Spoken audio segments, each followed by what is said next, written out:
Hey, welcome to my review of Season 20, Episode 9 of South Park. If you haven't seen an episode yet, this video will be a spoiler, so you might want to watch this video later. The episode begins with Police Detective Harrison, and he's speaking to a crowd of townspeople in front of the police station. The crowd of people are yelling and rattling. Harrison says that he knows that everyone's scared because everyone's internet history will be available to the public, and they need to understand that troll trace will never happen if no one uses the service. He said that the website cross-references everything ever said on the internet, and it relies on people typing in addresses, then adding those addresses to the database. And if they all agree not to look up people's stuff, South Park will not end up like the town of Fort Collins. He says that they need to come together as a community and resist any temptation to use troll trace, and rely on the basic decency of the American people. Then after he said that, the crowd starts running around and panicking because they already know that not all people have the self-control and decency. So they're screwed. At the Broflovsky residence, Sheila is yelling at Kyle. Sheila asks Kyle what he was thinking when he left the house with Ike, and Kyle says that he felt bad for Ike. And Sheila says that Ike is a sick troll. In Ike's room, Ike gets a FaceTime call from Gerald.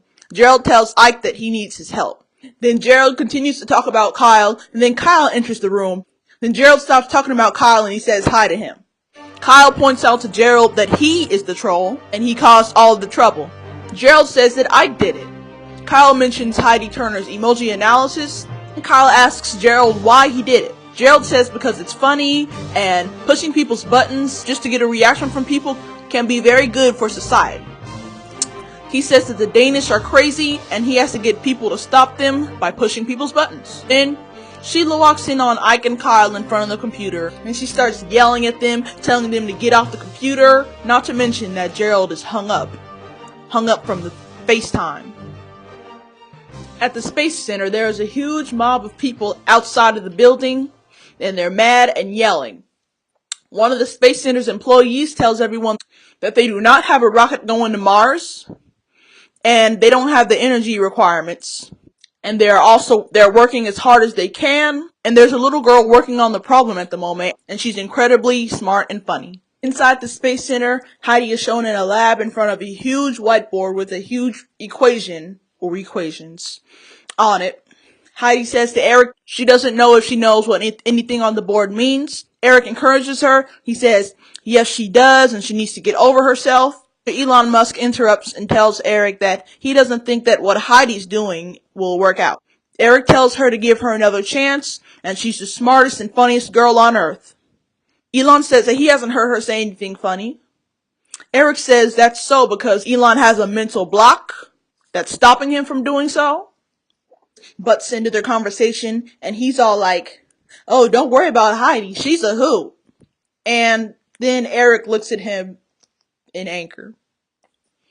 Back in Denmark, the trollers are still trapped in the server room. Then the CEO walks in. Gerald immediately tells the CEO that his son is Skank42, and then one of the CEO's assistants pulls out a gun and points it toward the trollers. The CEO tells the trollers to remove all of their clothes, and they comply. The trollers are then taken into a room where they're seated in some chairs where their wrists are tied down. And then Gerald is the only one panicking. He's all talking about, oh, I'm not a troller, please, I'm not like these guys, I'm a good guy, I'm just trying to make people laugh. 'Cause he thinks that they're gonna kill him. Back in South Park, there is a church service taking place at the town's Catholic church. Priest Maxie is at the podium talking to everyone about how soon everyone's internet history will be available. Then everyone joins in on a prayer about it. And then Kyle and Ike bust into the church, and Kyle asks everyone what they're doing. He says that someone's threatening their way of life, and they're just praying about it. He asked what happened to all of them. And in the past, when they had a challenge, they'd deal with it, and then they'd move on to the next one. And he's sick of dealing with internet trolling week after week. I have a feeling that this has a double meaning, because he's talking about the town and people of South Park, and also South Park the show, because he said in the past they would deal with a problem and then just move on to the next one. Like in the older episodes, we wouldn't have this continuing storyline for the whole season, you know? They just have one episode doing whatever, and the next one has something that is totally different. So, yeah. And then Kyle encourages everyone to take a stand and not to let Denmark change who they are, and he suggests that they call the president. At the Pentagon, Mr. Garrison is being told by a general that countries everywhere are scared that their internet may be hacked. Mr. Garrison asks what do people want him to do about it. He then gets a call from the Israeli Prime Minister, the Chancellor of Germany, and Mr. Slave. And he decides to pick up the phone line with Mr. Slave. Mr. Garrison accuses Mr. Slave of wanting him back, not to mention Mr. Slave is his ex-boyfriend. Mr. Slave says he's calling because people want Garrison to bomb Denmark because it's going to ruin their freedom of speech. Mr. Garrison tells Mr. Slave that this is all complicated stuff and he just cannot bomb other countries. Then Mr. Slave tells Mr. Garrison that he is just too scared to bomb anyone.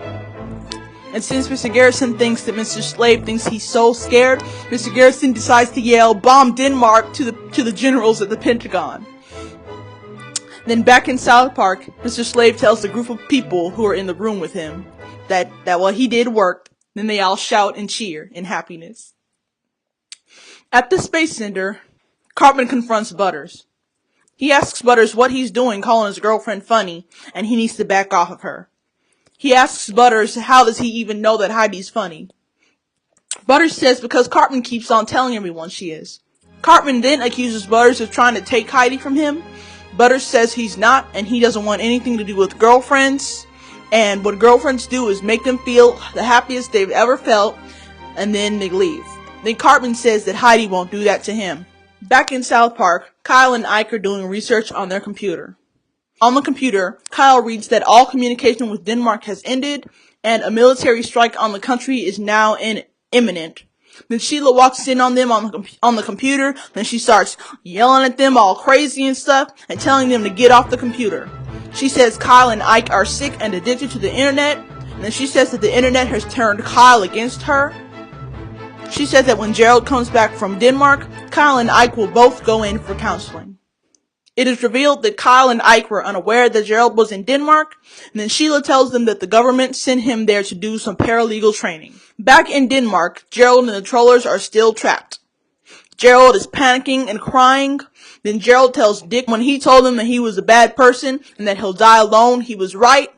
Dick tells Gerald that he's not a bad person, and maybe being funny is Gerald's way of dealing with serious subjects. Then Gerald tells all the trollers that he's sorry.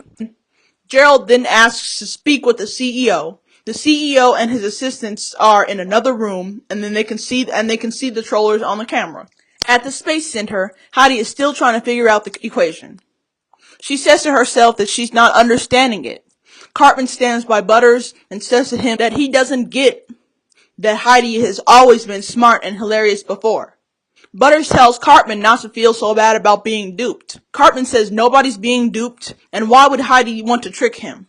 Butters says the truth is, girls hate them, and one day, they plan to make guys obsolete.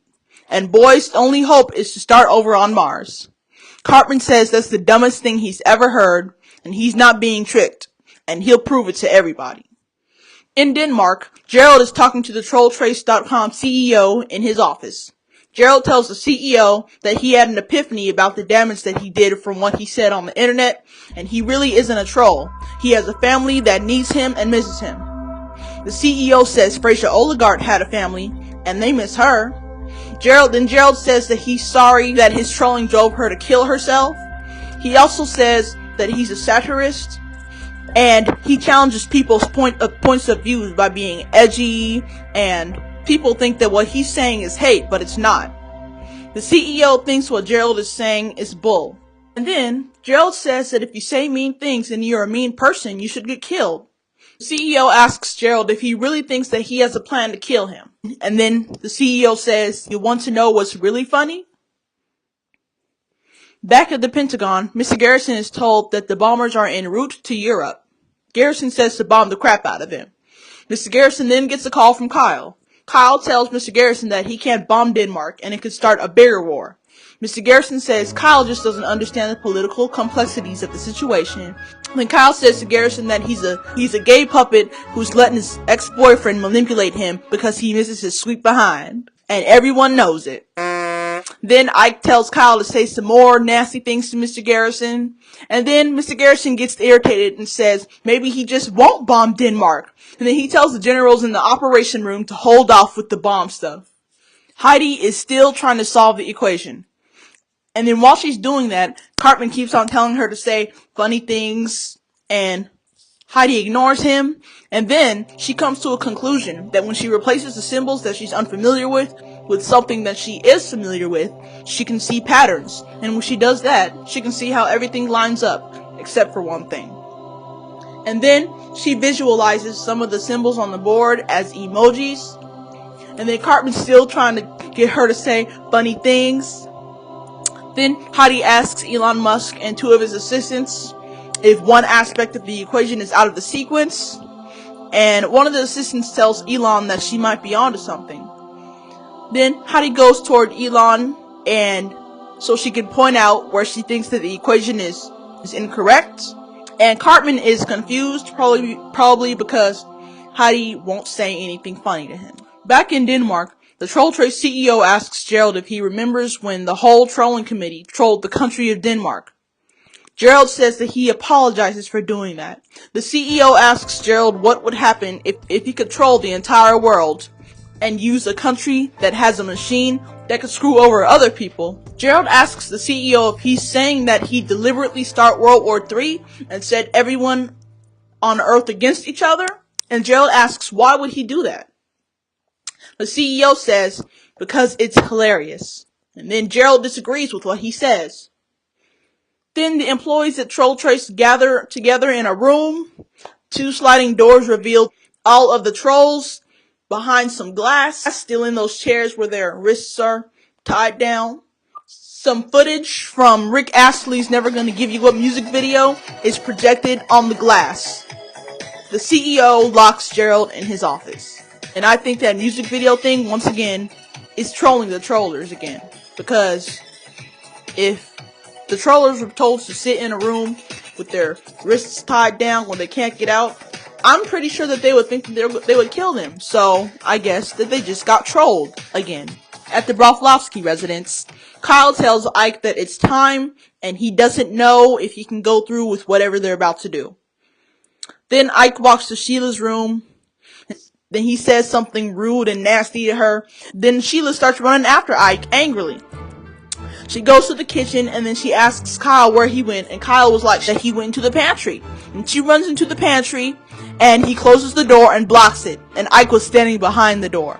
Sheila goes berserk in the pantry. She turned the knob, banging on the door, yelling, let me out, and stuff.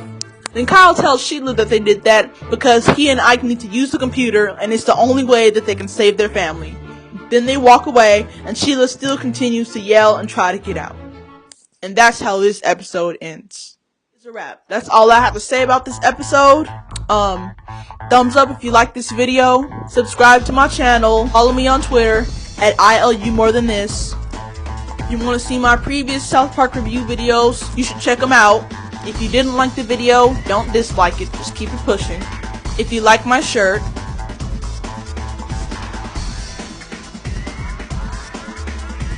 the link to where you can buy it is in the description. I'm sorry for posting this video so late. I will try to post the next video on time. Stay tuned for my review of the Season 20 finale of South Park. I will see you guys next time. Bye.